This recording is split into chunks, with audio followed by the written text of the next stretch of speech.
So it's all about you. Isn't it always? I bet you had some fun with this. So you were asked to put together a team of 11 of the best players you played with. Which wasn't easy, by the way. Yeah, and we'll get to some of the guys you left out. How easy was it to put yourself in this team? Well, given that I was the starting goalkeeper, the team that I played for. Oh, you played with Big Pav and whatever. I did. Listen, if I'm picking my team, I'm picking myself. That's manager's prerogative. Of course. In all honesty, if I didn't have myself in there, it would probably be Shearer given. Okay. Who's a goalkeeper I admired tremendously. I thought it was incredible. I love the name. Hislop's Helpers. Because I needed help. Let's be honest. If I'm in goal, you need as much help as you can get. You've made yourself captain as well. I mean, what is this? You want a pat on the back too? Yes, I've also doubled my own bonuses. Clean sheet bonuses and everything. Okay, let's get to some of these players that you've picked, and we'll also, while we go along on this journey, look at who you've not picked but were close picking. Talk to me about the defence you have in front of you. And listen, I think Stuart Pearce on the left-hand side, Ferdinand speak for themselves. They need absolutely no explaining when you look at both of their careers, both for club and country. Philippe is one of the best ball-playing centre-backs I played with. Saying that, probably one of the best defending centre-backs I played with, Darren Peacock.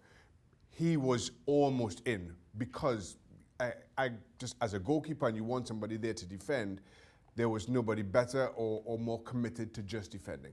But Philippe Albert, with the ball at his feet, was as good as anybody I played with. Rio, equally talented, both in possession and in defending. And again, listen, nobody needs me to explain why Rio's is in there. I have Trevor Sinclair. Yeah, you've got him at right back, but he played there when you were behind him. Trevor played anywhere on the right-hand side. And Trevor is one of those players who could play anywhere. There's nobody I played with, nobody who covered more ground during the course of 90 minutes than Trevor Sinclair, which is why Harry Redknapp was happy to use him either as right back, push him higher up the park into midfield, or play as an out-and-out winger. And he was good enough to play as a centre forward if that was needed.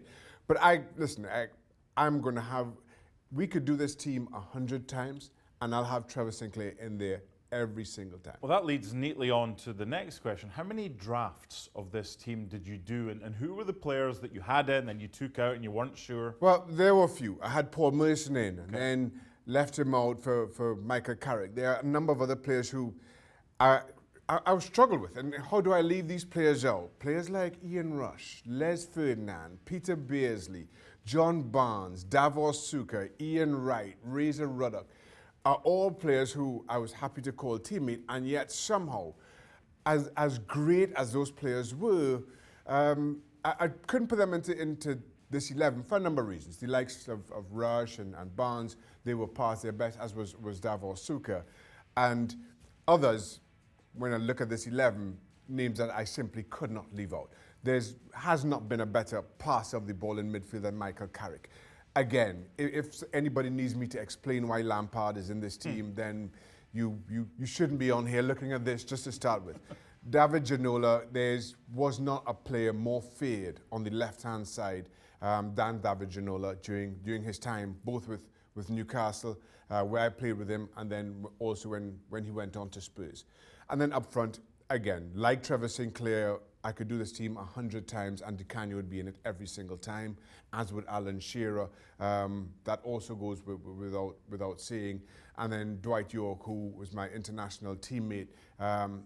Again, a career that spoke for itself, both for club with Manchester United and most notably that treble-winning team of 98-99 and country. I mean, not only was he known for his goals with Manchester United, but keep in mind, and this speaks to his football talents and intellect, when he played with the national team at the World Cup in 2006, he either sat as a sweeper or played just in front of the back four, and everything we did went through him. That speaks to his talents.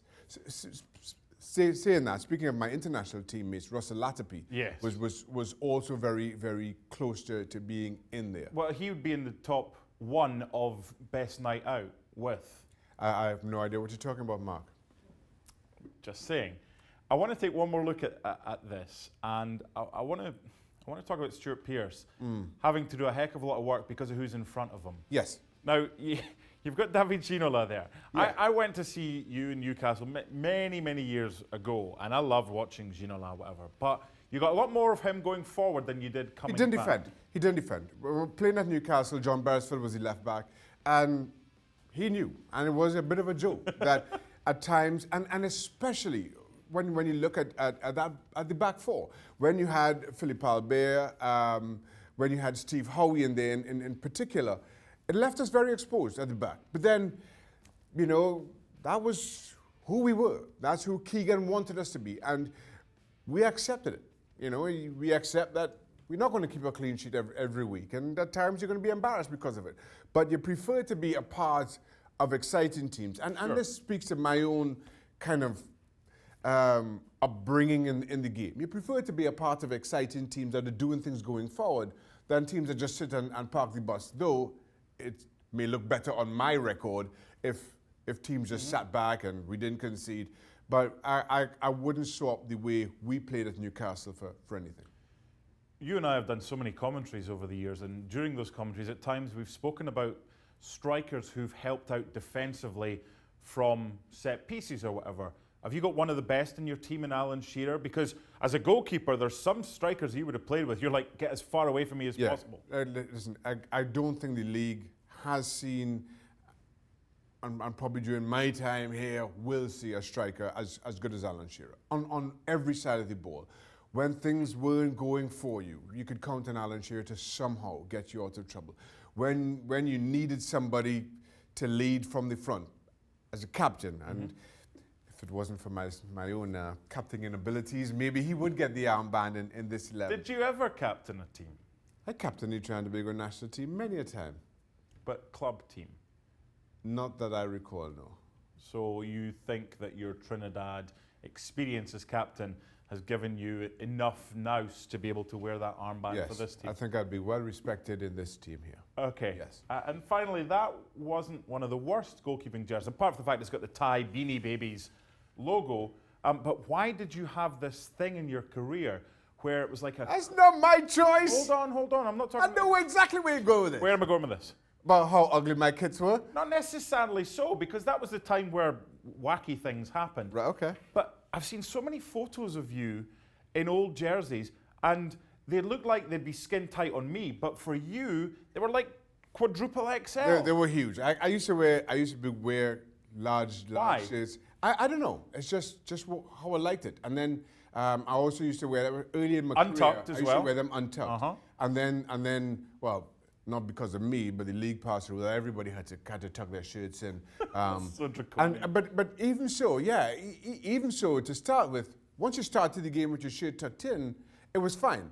As soon as the whistle blew, you could see all these players just pulling their shirts out of their shorts, and then they started clamping down on even that, which was, again, kind of ridiculous. But then, it just kind of went from there. Players couldn't pull their shirts up in celebration, stuff like that. So that was just kind of the thing back in the day. I have to say, I love that team. I love the fact it's goals, it's attacking.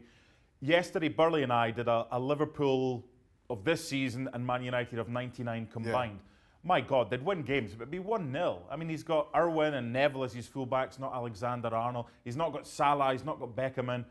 At least you've gone for a bit of flair. I tell you what, Craig and I had a look at that team when he was putting it together, and it's hard to pick. It really is. And I think, especially given what you've seen of Liverpool of late, it's easy to forget how good that team was of 1999. And we were talking about it. And we were talking about Alisson and Schmeichel, and then we were talking about Gary Neville on the right-hand side. And I said to him, looking at that United team play, I never thought an awful lot of Gary Neville.